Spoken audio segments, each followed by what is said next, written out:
We've got 6 action cams. I could tell you, hey, here's the best action cam, or I could just show you. Exactly. You can decide. You can make the judgment call on what you need your camera to do based on what you see from this show.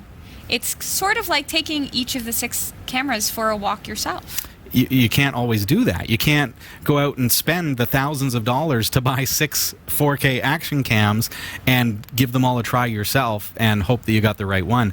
And certainly buying online is a great way to save money, but sometimes you're going to get the wrong thing and be dissatisfied with the purchase, and we want to try to preempt that for you. Exactly. And that's why we do this. And that's why we provide these unbiased product reviews. I want to show you my rig. This is cool. I think it's cool. It is cool. This is $4,000 worth of camera hardware on $30 worth of PVC. That's the definition right there. So this is what we had out in the field today. And so what do we have? I suppose I can move my coffee mug out of the way now. Away from me, There I we see go. that. Yeah. Let's move some of this stuff out of the way. Okay. There we go. Don't forget about them. Okay. So, give Can us he the do tour. it? Can he do it by memory? Point to one. DJI Osmo 4K with a 3-axis gimbal. That one is a Garmin Ultra Virb 30. That is an SJCAM SJ5000X. That is a Nikon Keymission 170. Nice. A Sony FDR-X3000. Good job. And that one, this one's a tough one. Try to write this down on a business card. Olympus Stylus Tough TG Tracker. I was doing you a favor by leaving that one to last. Thank you. You're welcome. Thank you for all the favors. So we've got all these great cameras to compare. You'll notice that we've got the SJCAM SJ5000 in the mix. A couple of reasons for that. First of all, I know that when you're shopping online, you see the SJCAM cameras and you think, why is it so significantly cheaper than, say, the Garmin Ultra Virb 30? Okay. So I want to show you. Again, I'm not going to tell you that it's not as good. That's not what this review is going to do. I'm going to show you the difference in quality. Right. Okay? So all of these cameras are using factory settings. So it's going to give us a real view of what do these cameras really look like out of the box. We're going to go through some of the things that we've learned with each of the cameras. And I'm going to tell you right off the bat that unfortunately, now we were outside today and it was fairly cold. It was really cold. The wind chill took it down to minus 17 degrees Celsius. Right. And it felt a little cooler than that down by the water. And you're going to see us down by the water in a couple of minutes' time. Right. Now, a lot of these action cams are designed to be action cams, obviously. And so you would expect that they're going to perform when you're downhill skiing and snowboarding and things like that. Right. They're available everywhere, which means their intended use is for everywhere. That's the intention for sure. Yes. Take it out, shoot video. You want to push record and it's going to start recording. You don't want to have problems. And you certainly want to be able to take it into any atmosphere. If you are shooting in the cold, I'm going to just tell you right now, the Nikon Keymission 170 failed us. It filmed 2 minutes worth of video and then shut down, saying that there was that the battery was cold.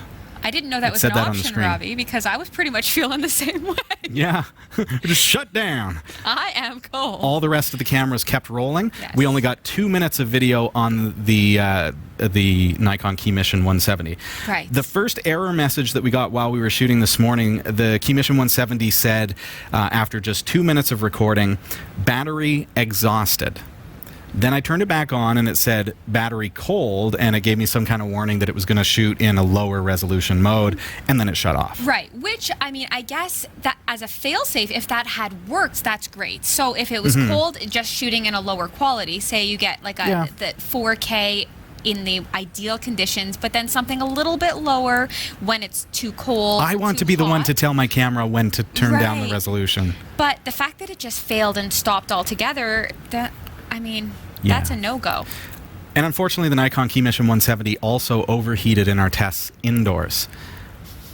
It's the persnickety one. Yeah, none of the other cameras had the issues that we saw with the temperature variances with the Nikon Keymission 170. All the other cameras worked perfectly well.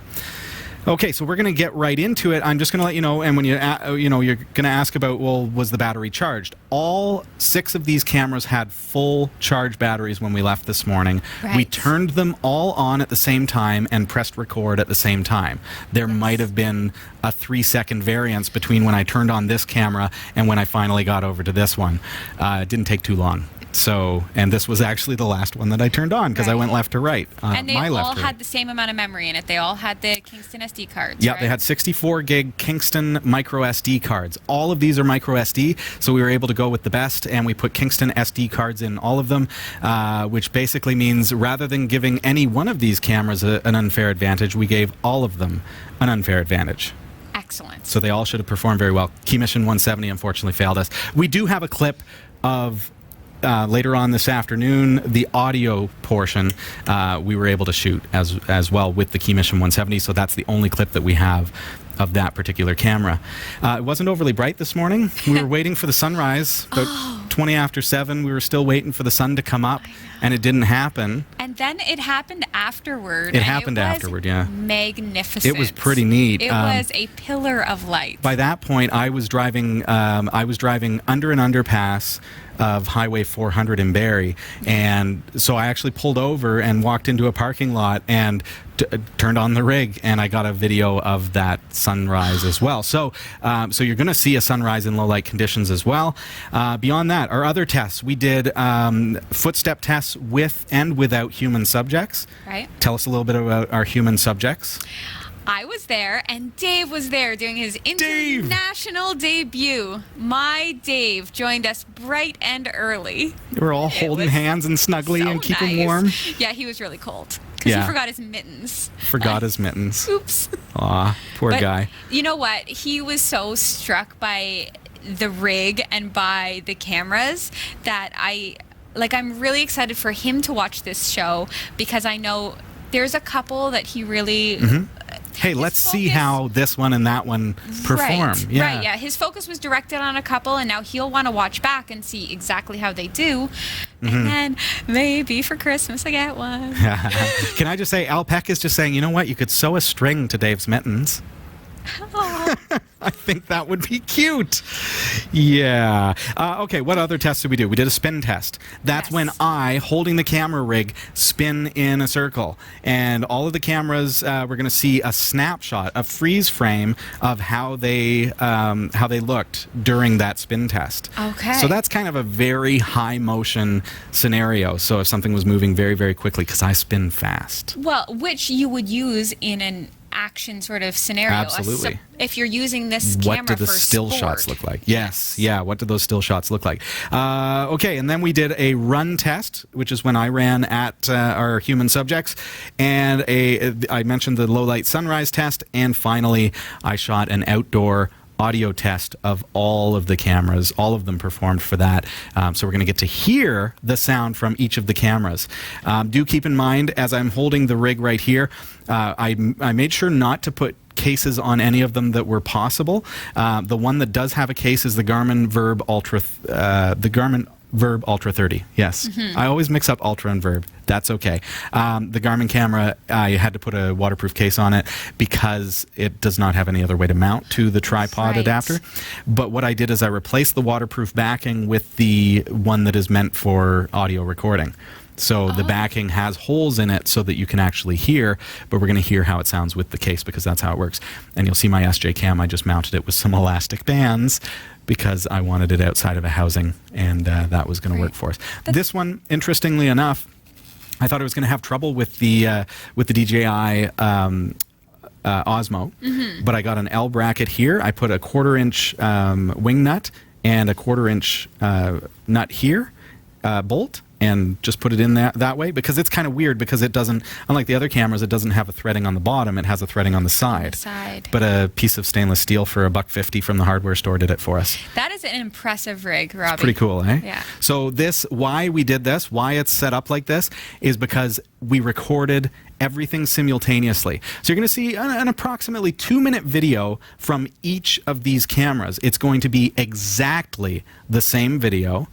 but it's going to be shot from each camera. So you're going to be able to compare and go back, and feel free, you know, if you're watching this on demand, skim around and compare your your three favorite cameras and see what you think.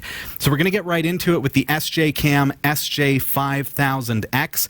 That is our lower end alternative to your Actioncam. It says it's a 4K camera, but technically it is actually a 2K camera, and it's interpolated to 4K at 24 frames a second. So that means basically they've stretched the canvas. So it's not true 4K.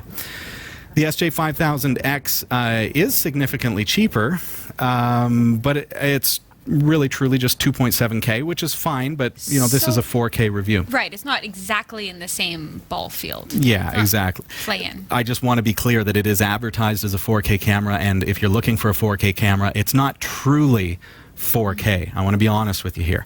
It has gyro anti-shake built in. It's digital, and you can see that it actually shoots fairly smooth video, even though I'm just holding it in hand.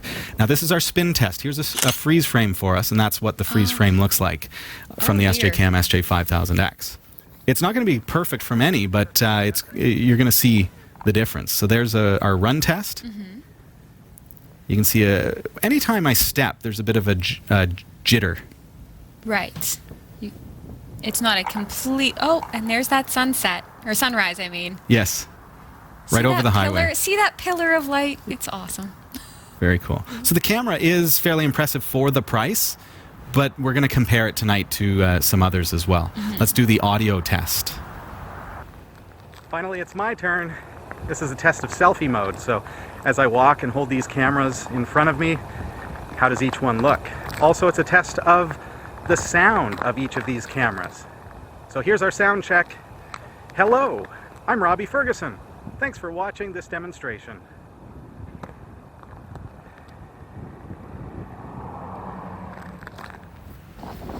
Okay, and this is the Olympus Stylus Tough TG Tracker Action Cam. This is the green one from our rig, and you can see that there are some jitters happening as I walk. Right. It's not very well stabilized, at least from its default settings. This is a rugged action camera, which is pretty cool. It does shoot full 30 frames per second in 4K. What I mean by rugged is it is basically shockproof. Right. So if you drop it from 7 feet, you're okay. It's also waterproof without a case. You don't have to put anything on it. It's freeze-proof. It's freeze-proof. It performed just fine. I do notice it has a rather significant fisheye effect compared to some of the other cameras that we're going to be seeing tonight. And there's a bit of a vignette I can see there at the edge as well. Do you see that? Now, I wonder if that's just an out-of-the-box setting that can be disabled. There's our freeze frame with the spin test. We don't expect that to be perfectly clear. Let's be clear about that. But we do want to see the difference in the different cameras. So this looks like an okay, to me anyways, it looks like an okay kind of fit in your pocket and carry it with you. I love that it's so versatile as far as taking it in the water. You don't have to put a waterproof case on it. Exactly. You can scuba dive with it. I'm talking almost 100 feet down. Yeah, it's the sort of camera you can take on vacation and you can give to your, one of your kids, to take a shot knowing that they may drop it or it might end up in the water. Finally, it's my turn. And it'll be okay. This is a test of selfie mode. So as I walk and hold these cameras in front of me, how does each one look? Also, it's a test of the sound of each of these cameras. So here's our sound check. Hello, I'm Robbie Ferguson. Thanks for watching this demonstration. Next up, we've got the Sony FDR-X3000 action camera. This one also supports a full 4K. It has a nice stabilization system. This is Sony's stabilization system that they integrate into their handy cams and everything. And it is an optical stabilization system. So even though we don't have a gyro or anything, you can see it is a little bit smoother as I'm walking there. So it provides a really nice, clear video. My untrained eye completely notices the difference in this. Yeah, absolutely. I can't feel your footsteps at all in this shot. It's a lot smoother than some of the other cameras that we're looking at. It looks good. As well, some of the things about this camera, it does come with a waterproof case, but you do have to put that on if you want to take it in the water. I'll just kind of let you see the difference here. Looks pretty good to me. I don't see a lot of fisheye. There's no vignette. Oh, here's our spin, yeah. And there's our freeze frame. There's my Dave. For a run test, I'm pretty impressed that it was as smooth as it was. That's the Sony FDR-X3000, considering it does not have a gyro. But that optical stabilization system really makes a difference. That is a very clear shot. I really like the picture in this. You can see the detail in the tree. Look at that against the sky. Very nice. Finally, it's my turn. This is a test of selfie mode. So as I walk and hold these cameras in front of me, how does each one look? Also, it's a test of the sound of each of these cameras. So here's our sound check. Hello, I'm Robbie Ferguson. Thanks for watching this demonstration. Next up is the Nikon Keymission 170, and this is the only clip we have. My turn. This is a test of selfie mode. So as I walk and hold these cameras in front of me, how does each one look? Also, it's a test of the sound of each of these cameras. So here's our sound check. Hello, I'm Robbie Ferguson. Thanks for watching this demonstration.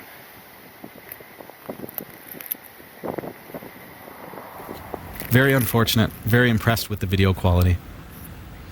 And finally, the Garmin Virb Ultra 30 is up. This one also shoots 4K at 30 frames a second.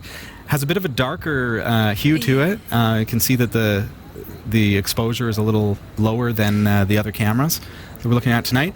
But the video quality I'm pretty happy with on the Garmin Virb Ultra 30. You can see it in the finer details. Definitely not seeing, out of the box with the settings, we're not seeing quite the exposure, the clarity in this low light situation. Exactly, those ducks were clearer in the last duck shot. With some post-production, I think you could really get this to look very nice. But right out of the box, right off the camera, it is quite a bit darker, less detail. And I don't notice any vignetting. I don't notice any fisheye that's to write home about. And with our spin test, performs, as well as can be expected. Yes. The run test gives us a real good view because, if you're doing action stuff, you want it to be fairly smooth video. You don't want to have it going blurry, if you will. And the Garmin Virb Ultra 30 performed fairly well in that scenario. And there's the sunset. Again, this is another great shot from this particular camera. Yeah. Clear branches, that pillar of light.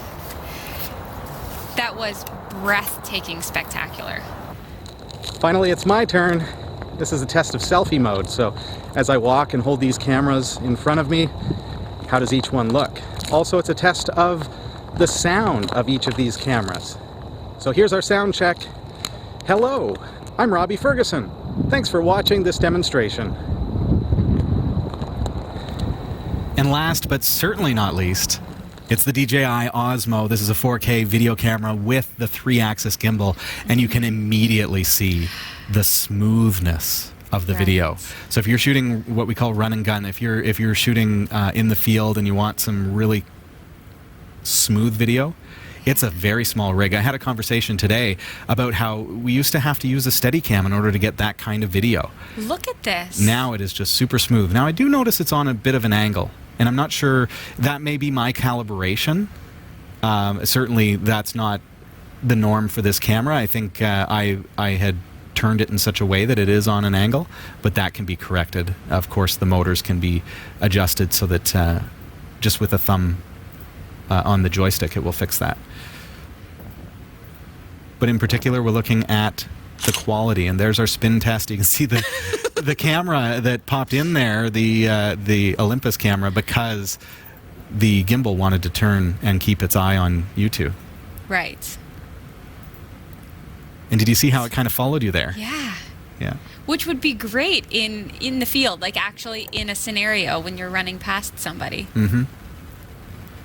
Look at the difference. Now, this is a lot tighter. We don't have quite as wide of a shot. Look at that tree, look at the building. But the clarity and the color and the gradient there is just absolutely stunning. Finally, it's my turn. This is a test of selfie mode. So as I walk and hold these cameras in front of me, how does each one look? Also, it's a test of the sound of each of these cameras. So here's our sound check. Hello, I'm Robbie Ferguson. Thanks for watching this demonstration. Well, there you have it. That's our unbiased look at these cameras. All of these cameras were just on our rig, and we shot it this morning. Lots of great comments in the chat room, and I love your opinions and your thoughts about these cameras. What are your thoughts? Please comment below. Let us know what your favorite is, and of course, do keep in mind you can purchase these through our site. Go to cat5.tv/actioncam. So pick the one that you love, pick the one that is in your price range, and check out cat5.tv/actioncam. Thoughts at this point?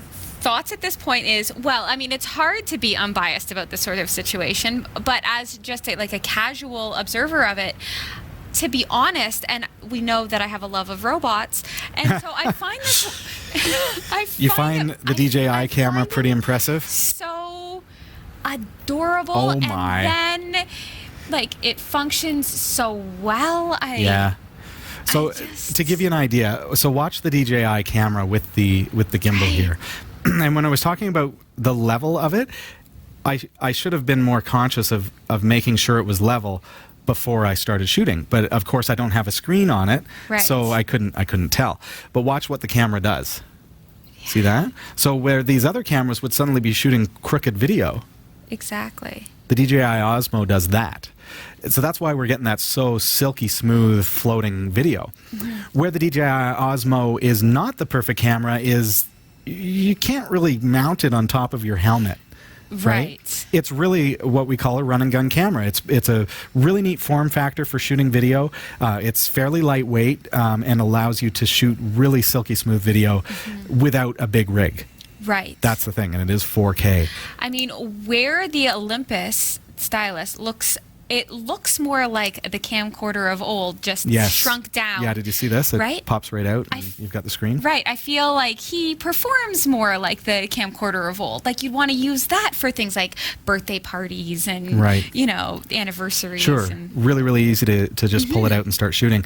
Then we've got the Sony camera. This is the FDR-X3000, and this is the one that I mentioned has the optical stabilization, and it has really silky smooth video for a little tiny form factor. Was that the one, the white balance was so great in that one? Like, it was really... It was pretty good, It was good. Mm-hmm. And the one that didn't shoot in the cold was the Nikon Keymission 170, which is such a shame. It was a heartache as I was watching the audio test because the video looks exquisite. I know, but you know what? If it's not going to work in extreme conditions, who buys a camera that is that persnickety unless you're using your action camera for only indoor use? Yeah. Right? Indoor sports. A quick mention of something that we noticed with the Olympus Stylus Tough TG tracker. This camera would only shoot 4 gigs of video at a time. Okay, so in shooting 4K video, we were getting about 7.5 minutes worth of recording, and then the camera would simply stop recording. Now remember, all of these cameras have the same type of card. We put Kingston 64 gig cards in them. They're all formatted just either by the camera in cases where it was required to format, or just inserted and used out of the box. Right. It's possible that maybe reformatting it as exFAT or some other file system may allow it to, but it didn't look like a file system thing. It didn't look like the file system was saying can't record anymore, stop. It looked like the camera was saying, oh, we've reached almost 4 gigs. It's like 3.98, and it stopped recording and did not continue recording. And it was happy to start recording again, Absolutely. but you had to instruct You had to it notice. To do so. Yes. You had to notice 7 minutes into your video that you need to push record again. And that, to me, would be a problem.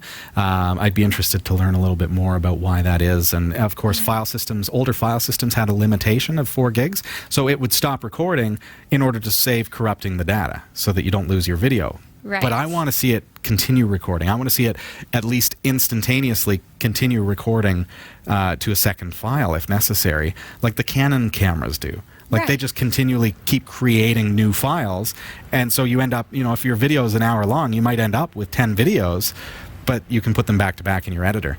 Another interesting thing about this camera, you can see how it is mounted on our rig, and it is upright. The letters, the words, everything is upright. Correct. However, the video on the TG Tracker was shot upside down. It was inverted. So we had to take it into our video editor and actually turn it over. Right. So if you plugged it into a TV or if you started watching it on your computer, everything would be upside down. So it's not just plug and play after that. No. It's plug, Interesting, fiddle play. Not, I wouldn't call it a problem, but it's something interesting to realize that you do have to do some post-production on that in order to get any kind of usable video out of it, which we're probably going to want to do anyways. And some of the cameras that have fisheye, we can remove that digitally, again, in post-production using defishing lens. So there you have it. That's our unbiased comparison review of these 6 action cams. Please do comment below, and don't forget to check out cat5.tv/actioncam. You can get the pricing and purchase any one of these, whichever one you decide is the one for you. I'd love to hear your feedback. I'd love to know what your favorite is, what your comments are about each of these cameras, and any other information that you might want to share with the community.